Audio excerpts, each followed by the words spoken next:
Hello everyone, my name is Saurabh Kumar. I am going to present my paper STDNeut. Android emulators are generally used to develop prototype and test an application.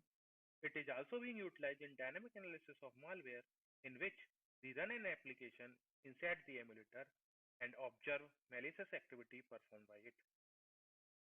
However, malware writers also insert emulation detection code into a malware to bypass the dynamic analysis process. With this observation, our goals are as follows. First, we design an emulation detection library that can be used to study the efficacy of dynamic analysis framework. Later, we develop an anti-emulation detection system by using insights learned from the empirical evaluation of existing platforms. Let's see what are the detection methods available in the detection library and how they work. In the emulation detection library, the detection methods are classified in 5 categories. We will see the working of these methods one by one. Unique device information detection method has 2 subcategories, basic and smart. In basic detection, we observe unrealistic device information. For example, a real smartphone has a valid IMEI and phone number, whereas the same is either missing or unrealistic in an emulator. In smart detection, a virtual device provides realistic device information, but these information are same for multiple instances of a sandbox. Therefore, these fixed values can be utilized to detect well-known analysis framework. In sensor, a smartphone generally contains several sensors which are of 2 types. First, motion sensors like accelerometer, which detect motion on a device. Second, environmental sensor that observe the environment condition like humidity level. For emulation detection, if we did not see any changes in sensor reading, the device is flagged as an emulator. In GPS is also a sensor, but emulation detection with GPS is different from others. A device is marked as emulator if one of the following condition matches. Firstly, if we did not see any changes in the geolocation like sensor reading. Secondly, the change in GPS location occurs due to the use of mock location generation API provided by the Android framework. Lastly, another source of geolocation is BTS, through which our smartphone is associated.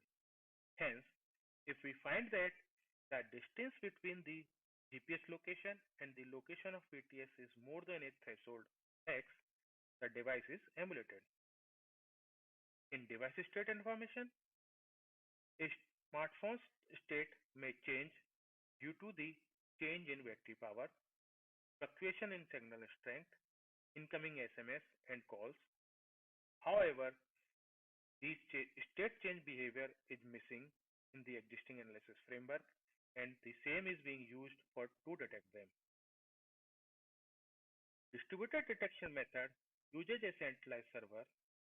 Generally, most of the apps requires some communication with the server. If a server finds that multiple connected devices have identical device information, which should be different for different devices, it flags those devices as emulated. For example, consider the botnet architecture, where a centralized server is used to control multiple devices. Here, the control server can maintain a table of connected devices along with the device information like IMEI and emulated status. Further, it populates this table or updates whenever a new device is connected. In our example, there are 4 devices. 2 are real devices and 2 are of Cocodroid instance. When both the real devices and one instance of Cocodroid got connected with the server, there is no issue. However, as the second instance of Cocodroid connects to the server, it finds that IMEI of client 3 is the same as the newly connected device, client 4, and marks both the instance of Cocodroid as emulated. In this case, the server will not send any command to these emulated devices. These are all the detection methods in our library. Next, we will see anti-emulation detection measures opted by the well-known dynamic analysis framework against the immediately.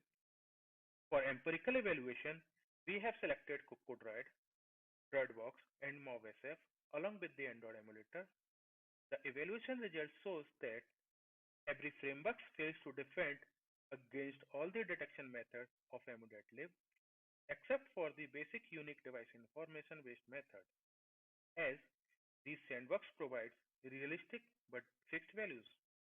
Next, we see what are the root causes due to which existing frameworks fails to defend. These reasons being every framework fails to first fails to generate realistic values for sensors as there are no changes in sensor reading. Second, fails to provide a unique identity for telephony systems.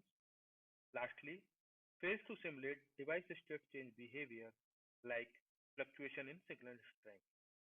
Therefore, there is a need for a robust anti-emulation detection system that hides underlying emulated platforms and remains undetected even if the attack is performed from any layer of Android OS. To design a robust anti-emulation detection system, main challenges lies in generating realistic values for sensors. Next, we will see these challenges and how to handle them. There are mainly three challenges in order to generate realistic data for sensors. First, every sensor's reading should change with respect to time. Second, some sensors reading depends on other sensors. Therefore, generated data for sensors should reflect that correlation. Lastly, whenever a new sensor is introduced, the system should be flexible to adopt it. Next, we saw the solution to these challenges. To solve any problem, there are some requirements from the user in the form of input. These requirements are: first, a user should provide a list of available sensors and how to generate their default values. Second, a list of dependencies between sensors. Once we have both the list, we provide an ordered list of sensor handlers that can be used to generate sensors data. Now, the process for handling all the challenges are as follows. For handling challenge 1, that is independent sensors, as there is no dependency between sensors, we can directly use the default value generator for a sensor provided by the user. To handle challenge 2, where one sensor depends on others, we use three structures.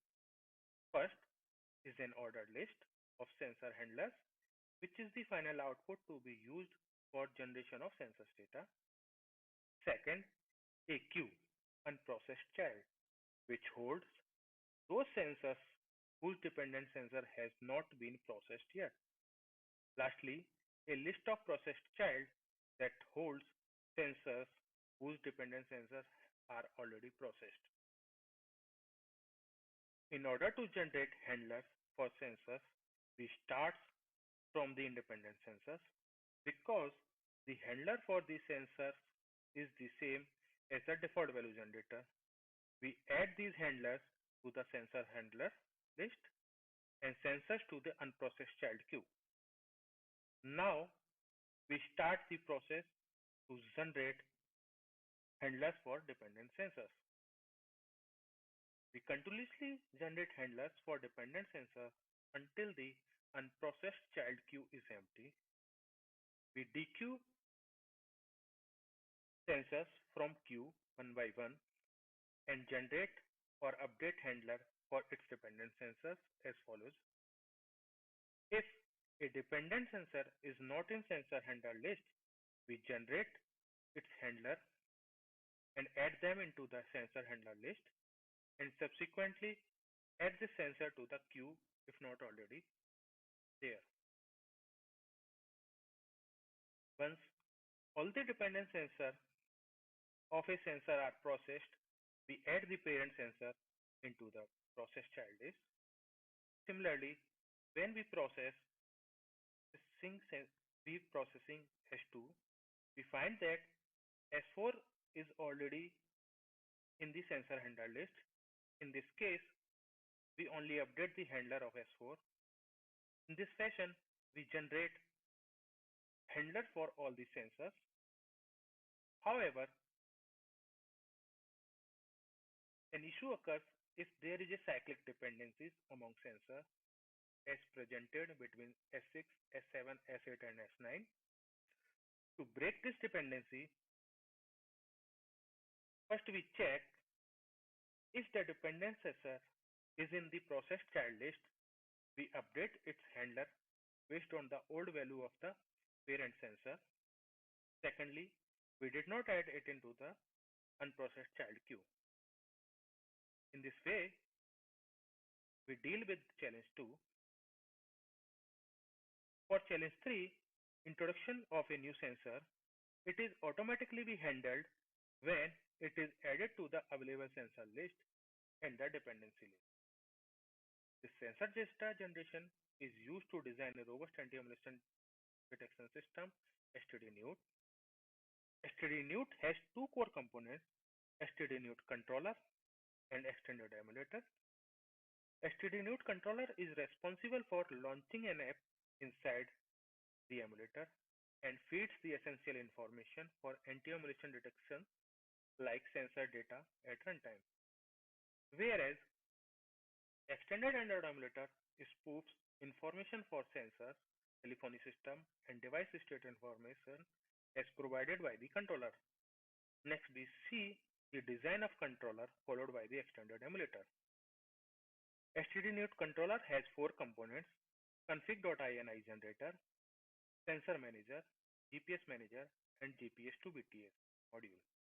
It uses a sensor data generation process as sensor manager. However, if we have a sensor manager, then what is the need of a separate manager for GPS? The reason being the correlation between current location and the previous location. For example, a person cannot reach New York from Washington within 5 minutes. Therefore, a precise method is needed to generate the GPS location. To solve this, we use a path patching algorithm that takes the source and destination location along with the time required for travel from source to destination and generates a route map for it. Another issue arises due to the correlation with the cell tower location as discussed in GPS-based detection method. Now, how we can solve this problem? To handle this issue, we have GPS to BTS module where it gets the current location from the GPS manager and obtains the nearest cell tower ID with the help of Open Cell ID database and SIM information. After that, the cell ID is provided to the extended emulator.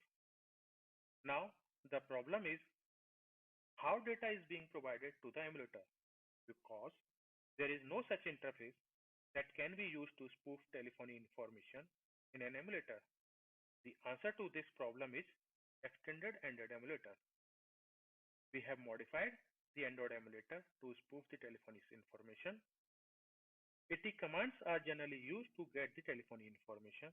For example, to get the IMEI, AT plus CGSN command is given to the telephony system and it returns with IMEI value. In the extended emulator, we intercept AT commands at the CAMU layer and spoof the information as per the query. We have also added an interface to alter the cell tower ID through the emulator console. As we have designed STDNeut, a detailed anti-emulation detection system, next we will evaluate its efficacy against the emulator.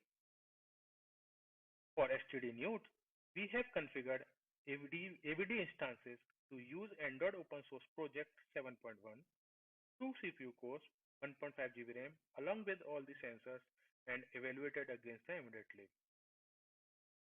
We found that STDNeut remains undetected against all the attacks performed by emulator.